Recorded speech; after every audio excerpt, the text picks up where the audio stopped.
اے نبی، اللہ تم کو اور مومنوں کو جو تمہارے پیرو ہیں کافی ہے۔ اے نبی، مسلمانوں کو جہاد کی ترغیب دو۔ اگر تم میں 20 آدمی ثابت قدم رہنے والے ہوں گے تو 200 کافروں پر غالب رہیں گے،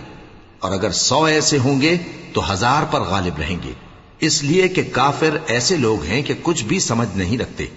اب اللہ نے تم پر سے بوجھ ہلکا کر دیا اور معلوم کر لیا کہ ابھی تم میں کسی قدر کمزوری ہے،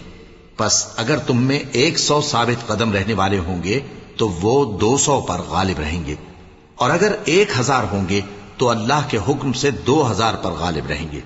اور اللہ ثابت قدم رہنے والوں کا مددگار ہے۔ پیغمبر کو شایع نہیں کہ اس کے قبضے میں قیدی رہیں جب تک کافروں کو قتل کر کے زمین میں کثرت سے خون نہ بہا دے۔ تم لوگ دنیا کے مال کے طالب ہو اور اللہ آخرت کی بھلائی چاہتا ہے، اور اللہ غالب ہے، حکمت والا ہے۔ اگر اللہ کا حکم پہلے نہ ہو چکا ہوتا تو جو فدیہ تم نے لیا ہے اس کے بدلے تم پر بڑا عذاب نازل ہوتا۔ اب جو مال غنیمت تمہیں ملا ہے اسے کھاؤ کہ وہ تمہارے لیے حلال طیب ہے، اور اللہ سے ڈرتے رہو، بے شک اللہ بخشنے والا ہے، مہربان ہے۔ اے پیغمبر، جو قیدی تمہارے قبضے میں یعنی گرفتار ہیں ان سے کہہ دو کہ اگر اللہ تمہارے دلوں میں نیکی معلوم کرے گا تو جو مال تم سے چھن گیا ہے اس سے بہتر تمہیں عنایت فرمائے گا، اور تمہارے گناہ بھی معاف کر دے گا، اور اللہ بخشنے والا ہے، مہربان ہے۔ اور اگر یہ لوگ تم سے دغا کرنا چاہیں گے تو یہ پہلے ہی اللہ سے دغا کر چکے ہیں، تو اس نے ان کو تمہارے قبضے میں کر دیا، اور اللہ دانا ہے، حکمت والا ہے۔ جو لوگ ایمان لائے اور جنہوں نے ہجرت کی اور اللہ کی راہ میں اپنے مال اور جان سے لڑے، وہ اور جنہوں نے ہجرت کرنے والوں کو جگہ دی اور ان کی مدد کی، وہ آپس میں ایک دوسرے کے رفیق ہیں۔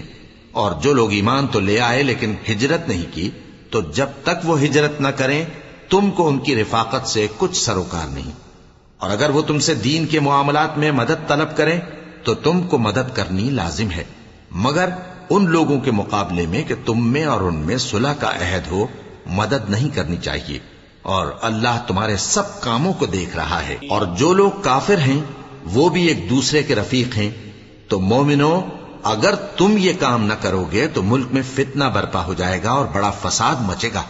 اور جو لوگ ایمان لائے اور وطن سے ہجرت کر گئے اور اللہ کی راہ میں جہاد کرتے رہے، اور جنہوں نے ہجرت کرنے والوں کو جگہ دی اور ان کی مدد کی، یہی لوگ سچے مسلمان ہیں۔ ان کے لیے اللہ کے ہاں بخشش اور عزت کی روزی ہے۔ اور جو لوگ بعد میں ایمان لائے اور وطن سے ہجرت کر گئے اور تمہارے ساتھ ہو کر جہاد کرتے رہے، وہ بھی تمہیں میں سے ہیں، اور رشتہ دار اللہ کے حکم کی روح سے